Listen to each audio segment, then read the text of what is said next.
ഇന്ന് നമുക്കൊരു മ്യൂസിയം കാണാൻ പോകാം. സാധാരണ മ്യൂസിയമല്ല, ചെട്ടിനാടുള്ള വിൻറ്റേജ് കാർ ആൻഡ് ക്യാമറ മ്യൂസിയത്തിലാണ് നമ്മളിപ്പോൾ നിൽക്കുന്നത്. 100 രൂപയാണ് ഇവിടുത്തെ എൻട്രി ഫീസ്. കയറി വരുമ്പോൾ തന്നെ നമ്മളെ സ്വാഗതം ചെയ്യുന്നത് 1951 മോഡൽ മോറിസ് മൈനർ വണ്ടിയാണ്. ലക്ഷ്മണൻ ചെട്ടിയാർ എന്ന് പറയുന്ന വ്യക്തിയുടെ പേരിലുള്ള ഒരു സ്വകാര്യ മ്യൂസിയമാണ് ഇത്. ഇവിടുത്തെ ഏറ്റവും വലിയ പ്രത്യേകത, നമുക്ക് ഇഷ്ടംമാതിരി ഫോട്ടോ എടുക്കാം. ചില വണ്ടികളുടെ ഉള്ളിൽ നമുക്ക് കയറിയിരുന്നും ഒക്കെ ഫോട്ടോ എടുക്കാം. വണ്ടികളെല്ലാം ഇപ്പോഴും റണ്ണിങ് കണ്ടീഷനിലാണ്. നമ്മൾ പണ്ട് എങ്ങാണ്ടോ നമ്മുടെ നാട്ടിലൊക്കെ കണ്ട് മറന്നിട്ടുള്ള പ്രീമിയർ പത്മിനി, നല്ല ഓറഞ്ച് കളർ വണ്ടിയാണ് ഈ കിടക്കുന്നത്.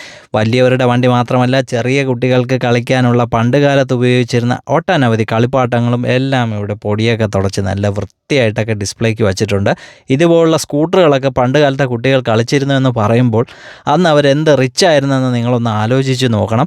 ഇപ്പോൾ ഇങ്ങനത്തെ വണ്ടികളൊന്നും നമ്മുടെ കുട്ടികൾക്ക് കളിക്കാനൊന്നും കിട്ടാറില്ല. ബാറ്ററി ഓപ്പറേറ്റഡ് കുറച്ച് വണ്ടികളൊക്കെ കാണാറുണ്ട്, പക്ഷേ ഈ ഒരു രസത്തിലൊക്കെ ഉള്ള വണ്ടികളൊന്നും കാണാറില്ല. ഇതെല്ലാം പെഡൽ മോഡൽ വണ്ടികളാണ് കേട്ടോ. അതായത് നമ്മൾ ചവിട്ടിയാണ് മുന്നോട്ട് നീക്കേണ്ടത്, പെഡൽ ചവിട്ടിയിട്ടാണ് മുന്നോട്ട് നീക്കേണ്ടത്. പിന്നെ കുറച്ചുകൂടെ വലിയ കുട്ടികൾക്ക് വേണ്ടിയുള്ളതാണ് ഈ കാണുന്ന വണ്ടികൾ. ലാംബ്രട്ട സ്കൂട്ടർ, ഈ കാണുന്ന വെള്ളയും ചുവപ്പുമുള്ള ഈ സ്കൂട്ടർ ഇറ്റലിയിൽ നിന്ന് ഇറക്കുമതി ചെയ്തിട്ടുള്ള ലാംബ്രട്ട സ്കൂട്ടറാണ്. അവരുടെ തന്നെ ഇന്ത്യൻ മോഡൽ സ്കൂട്ടറും ഇവിടെ കാണാൻ പറ്റും. ഇത് മറ്റൊരു അടിപൊളി വണ്ടിയാണ് ഇവിടെ കിടക്കുന്നത്. ഒരു കാട്ടിലേക്ക് പോകുമ്പോൾ നമുക്ക് മുന്നോട്ടുള്ള തടസ്സങ്ങളെല്ലാം മാറ്റി മുന്നോട്ട് ധൈര്യമായിട്ട് പോകാൻ പറ്റുന്ന, ഹണ്ടിങ്ങിനൊക്കെ പോകാൻ പറ്റുന്ന ഒരു അടിപൊളി ജീപ്പാണ് നമ്മൾ ഈ കാണുന്നത്. ഇതെല്ലാം മദ്രാസ് പ്രസിഡൻസിയുടെ സമയത്തുള്ള രജിസ്ട്രേഷൻ നമ്പർ ആണ് പല വണ്ടികൾക്കും. നേരത്തെ പറഞ്ഞതുപോലെ നമുക്ക് ഈ വണ്ടികളുടെ അകത്തെല്ലാം കയറിയിരുന്ന് നമ്മുടെ ഇഷ്ടത്തിന് ഫോട്ടോ എടുക്കാം. ചില വണ്ടികളുടെ അകത്ത് മാത്രം. അങ്ങനെ നമ്മുടെ അപ്പൂസ് ഒരു വണ്ടിയുടെ അകത്ത് കയറിയിരുന്ന് ഫോട്ടോ എടുത്ത്. ഇത് വേൾഡ് വാർ 2 സമയത്ത് യൂസ് ചെയ്തിരുന്ന ഒരു ജീപ്പാണ്. US ആർമി യൂസ് ചെയ്തതാണെന്നാണ് പറയുന്നത്. ഇനി നമ്മൾ കാണാൻ പോകുന്നത് ഈ മ്യൂസിയത്തിലെ ഏറ്റവും സൂപ്പർ സ്റ്റാർസ് എന്ന് പറയാൻ പറ്റുന്ന 2-3 വണ്ടികളാണ്. Dodge, Chevrolet, Plymouth. ഈ 3 പേരെയാണ് എനിക്കിവിടെ വളരെ ഇഷ്ടപ്പെട്ടതിൻ്റെ കാരണം മറ്റൊന്നും കൊണ്ടല്ല, ഇപ്പോഴും നല്ല പ്രൗഢമായിട്ട്, നല്ല രാജകീയമായിട്ടുള്ള ആ ഒരു ലുക്കിലാണ് ഇവരൊക്കെ കിടക്കുന്നത്.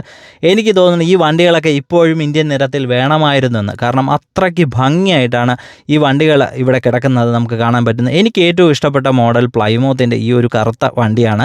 ഇതിൻ്റെ സീറ്റ്, ബാക്കിലൊക്കെ ഉള്ള ഓരോ സീറ്റ് കണ്ടു കഴിഞ്ഞാൽ ഒരാൾക്ക് വിശാലമായിട്ട് കിടന്നുറങ്ങാൻ പറ്റുന്ന വളരെ വിസ്താരമേറിയ നല്ല ഹൈ ക്വാളിറ്റി ലെതറിൽ നിർമ്മിച്ചിട്ടുള്ള സീറ്റുകളൊക്കെയാണ്. അപ്പോൾ ഇതൊരു മ്യൂസിയത്തിൻ്റെ ആ ഒരു ലുക്കും മട്ടും ഒന്നും ഇല്ലെങ്കിലും ഇവിടെ വന്നു കഴിഞ്ഞാൽ നിങ്ങൾക്ക് നഷ്ടമാവില്ല. ചില ആൾക്കാർ വിചാരിക്കും 100 രൂപ കൊടുത്ത് ഞാൻ ഇവിടെ കയറി കാണണമെന്ന്. കാരണം ഇതിൻ്റെ പുറമേക്കുള്ള ഒരു ഗെറ്റപ്പ്, മ്യൂസിയത്തിൻ്റെ പുറമേക്കുള്ള ഗെറ്റപ്പൊക്കെ കണ്ടു കഴിഞ്ഞാൽ നമുക്ക് അങ്ങനെയൊക്കെ തോന്നും. പക്ഷേ നിങ്ങളൊരു ആൻറ്റിക് പ്രേമിയാണെങ്കിൽ ഉറപ്പായും ഇതിൻ്റെ അകത്ത് കയറുക തന്നെ വേണം.